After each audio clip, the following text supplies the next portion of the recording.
Sio, Oshtisanali Wado. Hello. Good morning. Thank you for watching. So we went this morning to vote, and it doesn't really matter how you feel about voting.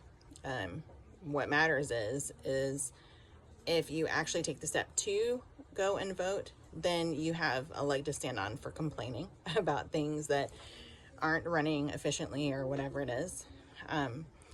Even if you think the voting is rigged, you can at least go and submit your vote, because then that lets people know how people are feeling, how everybody feels according to fill in the blank. Even if it is rigged, you can see the numbers and stuff to say, yeah, a whole heck of a lot of people didn't really care for this, but whatever they're pushing or whatever. But if you want to know where you can find stuff that'll inform you about what's going on, that's like non-biased or non-partisan or whatever it is, your local news station should have something going on it to where you can click on a link and then get a picture or pictures of what the ballot is going to have on it, like what it's going to look like. So it's like a mock ballot. For us, KXAN is where I went, and it told of like what was going on state-wise and kind of gave a brief synopsis of what we're going to be voting on locally. But then I clicked on the link to look at the ballot so that it's not my first time seeing it. When I got to the voting booth and I read it out to my hubster, and I copy pasted what I didn't understand into Copilot on Bing, and I prefaced it with, can you explain this to me, please?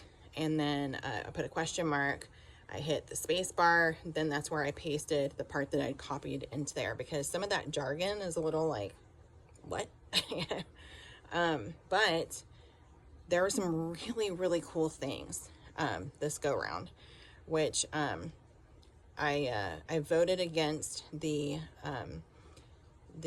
huge like water infrastructure thing, because what it said was that they would not only give however many billions of dollars from the general fund to the water infrastructure bill, but it would require a 2/3 majority vote to then increase that amount. And I'm like, what? Like over time? Anyway, no, I'm not cool with that. Anyhow, what I thought was cool on there though is that they're giving parents the right to parent their own child again, right? Basically. So they're giving that power back. So there's no more moms being called terrorists and all these other kinds of crazy things that was going on before. And then there was some homestead stuff to help the elderly and disabled. They were raising the dollar amounts for exemption on that. And then something else that was really cool was that they are proposing that when someone gives you something, so like you inherit, like on any inheritance, you would not be taxed. That's cool. Very cool, because think about that. If somebody gives you property, right, they've already been paying the taxes on it, and then when you inherit the property, you're supposed to pay a tax.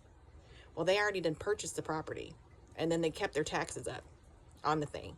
So it's not like you are then having to pay back taxes or whatever it is that they messed up on. No, like they paid for the property and or are paying on the property as they should, and they're paying the taxes involved with that property. Then when you get the property, you are then to pay taxes. Well, it makes sense that you start paying taxes for the following year, right? That they didn't pay taxes for because they didn't own it then, right? So like if someone gifted me my home and they paid off all the taxes, then I shouldn't have to start paying taxes on it till the date that I signed the paper. Then boom, starting that month, that's when I start paying the taxes. And it's prorated back if it's like in the middle of the month or whatever it is. But the way that they've been slicing it up, it just is confusing. It don't make no sense. Like as far as like logic goes, it's like, it's double dipping, I feel. because it is. So you wouldn't have to pay taxes on any inheritance that you get, which is rightfully so. Even, I believe, if it's money even, right? So if you're gifted money, then you don't have to pay taxes on that, right? Someone dies or someone wants to split up their estate before they die or whatever it is, you don't have to pay no taxes on that. I love that. Makes sense. Logic. I love leading with logic. Something else that was really cool was people who are who get felonies, right? So violent offenders and stuff. The way that it is right now, it's a freaking revolving door. You give them bail and boom, they're out. That's not cool, because you know that they're not going to suddenly like, oh, jeepers, I just got in a little, pickle, and I don't want to go to jail or anything, so I'm going to straighten up and fly right now. No, that's not how it happens. Reform does not happen like that. There are some miraculous events that occur sometimes where people do get kind of scared straight or whatever. But mostly, no. They're like, suckers, and they're going to go do something else. Let me think of another one. Oh, and then like our water bill has just been ridiculous, and we don't water our plants like that. We use collected rainwater, AC drip, stuff like that. And on the rare occasion, we will go ahead and supplement our plants. We don't water our grass, but we'll supplement the plants if we have a crazy summer, which I'm going to have to look into another watering system. I think I'm going to use them clay pot deals. But anyway, that has them little hose dillies that require a very tiny amount of pressure, so you can put it like in like a 5-gallon bucket and then run it out. But I'm not gonna have 5-gallon buckets, y'all know me. I'm not gonna stick that out there like that. I'll have something, pretty eye appealing, I guess. Figure that out.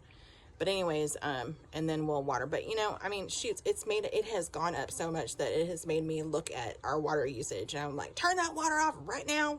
That's been on too long. That's too much water. I'm like well, for lack of a better analogy, I'm like a water Nazi, right? Anyways, and I got to looking at the figures.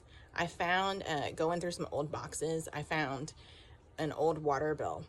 And I'm like, oh my gosh, we're not really using that much water, like difference, right? From, say, like 2017, I think that's when the bill was from, to now.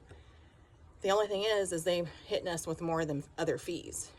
And so supposedly, if you vote in certain people, they will lower our water bill, which I'm hoping they're going to do that in a right way.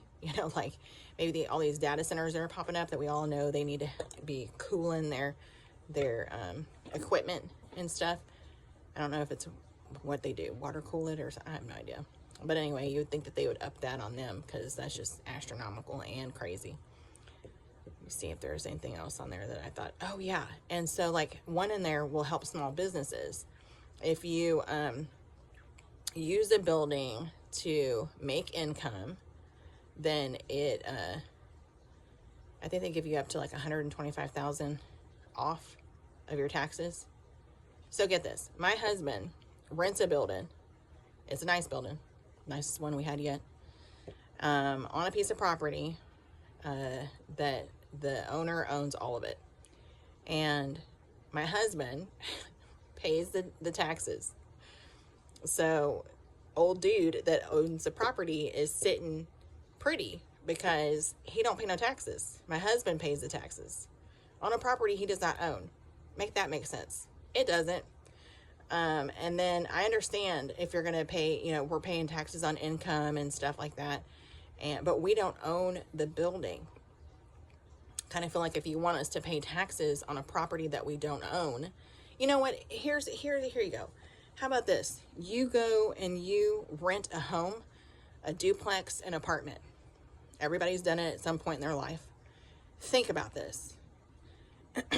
If you were paying your rent and you're like, oh, shootsies, I locked in for this amount, but now you're telling me I have to pay all these thousands of dollars in taxes on top of this? That don't make no sense, does it? Because you're there you're renting out the space. And if you decide to open up your own business in that apartment and run like a little boutique thing where you sell your stuff online and all that kind of stuff, or whatever it is, nobody's going to come in and knock on your door and say, excuse me, you are making a profit out of this place now, as well as it's your dwelling. You're going to need to pay taxes. Nobody is going to do that because it's insane, right? It just doesn't make any sense. That don't make no sense. Anyway, but yeah, so it's supposed to give a tax break to small business owners. And I think there was a thing on there about, people who sell feed out of their place, and they're going to be exempt from having to pay taxes when they're selling the animal feed and everything. I think I covered a pretty good amount of it, but you can find the rest on kxan.com. And then don't forget to click the link to then go to the ballot, so it's not your first time seeing it. But usually at the voter place, like when you walk in the door, they'll have that thing, that paper thing that you can like mull over. The line was not long at all when we went. I think maybe it took 10 minutes to get signed in, stand in the line, then actually go vote, then cast the ballot, and then like walk back to our car. And I think the voter count said it had like 2,400 and some odd votes, like at the ballot when you put it in, and it says that little running tally there. But yeah, anyway, so drive safe and make sure that your vote counts. Till we meet again. Love you, mean it.